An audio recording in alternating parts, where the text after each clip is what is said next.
Hi hello ನಮಸ್ಕಾರ. ಗೃಹಲಕ್ಷ್ಮಿ ಯೋಜನೆಯ ಇನ್ನೊಂದು ವಿಡಿಯೋಗೆ ಸ್ವಾಗತ ಅಂತ ಹೇಳ್ತಾ, ಇವತ್ತಿನ ವಿಡಿಯೋದಲ್ಲಿ 2,000 ರೂಪಾಯಿ 11ನೇ ಕಂತಿನ ಹಣವನ್ನು ನೀಡ್ತಾರೆ ಅಂತ ಈ ಹಿಂದಿನ ದಿನಗಳಲ್ಲಿ ಅಂದರೆ ಹಿಂದಿನ ವಿಡಿಯೋಗಳಲ್ಲಿ ಹೇಳಿರುವಂಥದ್ದು. ಸೊ ಇವತ್ತಿನ ಒಂದು ವಿಡಿಯೋದಲ್ಲಿ 2,000 ರೂಪಾಯಿ ಹಣ ಬರುತ್ತೆ. ಆದರೆ ಆ ಒಂದು 2,000 ರೂಪಾಯಿಯ ಒಂದು ಗೃಹಲಕ್ಷ್ಮಿ ಹಣವನ್ನು ಪಡೆಯಬೇಕಾದ್ರೆ ಸರ್ಕಾರದಿಂದ ಎರಡನೇ ಒಂದು ವೆರಿಫಿಕೇಷನ್ ಇರುವಂಥದ್ದು.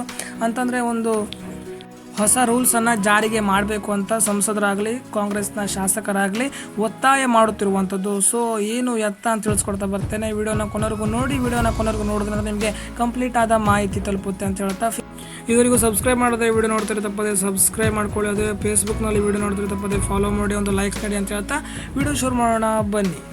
ಗೃಹಲಕ್ಷ್ಮಿ ಯೋಜನೆಯ ಒಂದು 2,000 ರೂಪಾಯಿ ಸಹಾಯಧನವನ್ನು ಈಗ ಎಲ್ಲರಿಗೂ ನೀಡ್ತಾ ಇದ್ದರು ಸರ್ಕಾರದಿಂದ, ಕಾಂಗ್ರೆಸ್ ಸರ್ಕಾರದಿಂದ. ಲೋಕಸಭಾ ಚುನಾವಣೆಯ ನಂತರ ಒಂದು ಕೇಂದ್ರದಲ್ಲಿ BJP ಮತ್ತೆ ಒಂದು ಅಧಿಕಾರಕ್ಕೆ ಬಂದ ಕಾರಣ ಕಾಂಗ್ರೆಸ್ನವರು ಇದುವರೆಗೆ ಅಂದರೆ ಈ ಹಿಂದೆ ಒಂದು ಹೇಳಿಕೆಯನ್ನು ನೀಡಿದರು ರಾಹುಲ್ ಗಾಂಧಿ ಸರ್ಕಾರದಲ್ಲಿ. ಅಂತಂದರೆ ರಾಹುಲ್ ಗಾಂಧಿ ಅಂದರೆ ಕಾಂಗ್ರೆಸ್ ಸರ್ಕಾರ ಇನ್ನೂ ಅಧಿಕಾರಕ್ಕೆ ಬಂದರೆ ಮನೆಗೆ ಎಲ್ಲ ಒಂದು ಗೃಹಲಕ್ಷ್ಮಿ ಯೋಜನೆಯ ಫಲಾನುಭವಿಗಳಿಗೆ 8,000 ರೂಪಾಯಿ ಸಹಾಯಧನವನ್ನು ನೀಡ್ತೇವೆ. ಜೊತೆಗೆ ಕರ್ನಾಟಕ ಸರ್ಕಾರದ ಈಗ ಇರುವಂತಹ ಗೃಹಲಕ್ಷ್ಮಿ ಯೋಜನೆ 2,000 ರೂಪಾಯಿ ಸಹಾಯಧನವನ್ನು ನೀಡ್ತೇವೆ. ಟೋಟಲ್ ಆಗಿ 10,000 ರೂಪಾಯಿ ನಿಮ್ಮ ಅಕೌಂಟ್ಗೆ ಬೀಳುತ್ತೆ ಅಂತ. ಈಗಾಗಲೇ ಲೋಕಸಭೆ ಚುನಾವಣೆಯಲ್ಲಿ ಕಾಂಗ್ರೆಸ್ ಸೋತಿರುವಂಥದ್ದು. ಅದು ಕರ್ನಾಟಕದಲ್ಲಿ 9 ಸ್ಥಾನಗಳನ್ನು ಮಾತ್ರ ಗಳಿಸಿರುವಂಥದ್ದು. ಹೀಗಾಗಿ ಎಲ್ಲ ಕಾರಣಗಳಿಂದ ಕಾಂಗ್ರೆಸ್ನವರಿಗೆ ಒಂದು ನಿರಾಶೆ ಆಗಿರುವಂಥದ್ದು ಅಂತ ಸರ್ಕಾರ ಹೊಸ ರೂಲ್ಸನ್ನು ಜಾರಿಗೆ ಮಾಡಬೇಕು ಅಂದ್ಕೊಂಡಿದೆ. ಅಂತಂದರೆ APL ಕಾರ್ಡ್ದಾರರು ಮತ್ತು ಇನ್ಕಮ್ ಟ್ಯಾಕ್ಸನ್ನು ಜಾಸ್ತಿ ಕಟ್ಟುವಂತಹ ಒಂದು ಕುಟುಂಬಗಳಿಗೆ ಈ ಒಂದು ಗೃಹಲಕ್ಷ್ಮಿ ಯೋಜನೆಯ ಹಣವನ್ನು ರದ್ದು ಮಾಡಬೇಕು.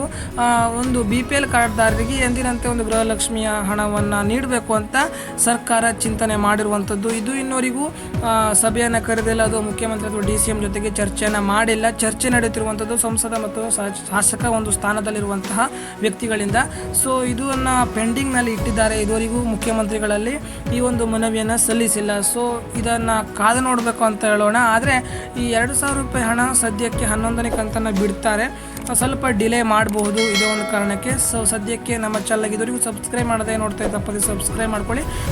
ಫೇಸ್ಬುಕ್ನಲ್ಲಿ ವಿಡಿಯೋ ನೋಡ್ತಿರುವಂತಹ ಎಲ್ಲ ವೀಕ್ಷಕರು ದಯವಿಟ್ಟು ಲೈಕ್ಸ್ ನೀಡಿ ಅಂತ ಹೇಳ್ತಾ ಫಾಲೋ ಮಾಡಿ ಅಂತ ಹೇಳ್ತಾ ಇವತ್ತಿನ ನೋಡೋಣ ಎಲ್ಲ ಏನು ಮಾಡ್ತಿದ್ದೇನೆ. ಮುಂದಿನ ವಿಡಿಯೋದಲ್ಲಿ ಮತ್ತೆ ಸಿಗೋಣ. ಜೈ ಹಿಂದ್, ವಂದೇ ಮಾತರಂ.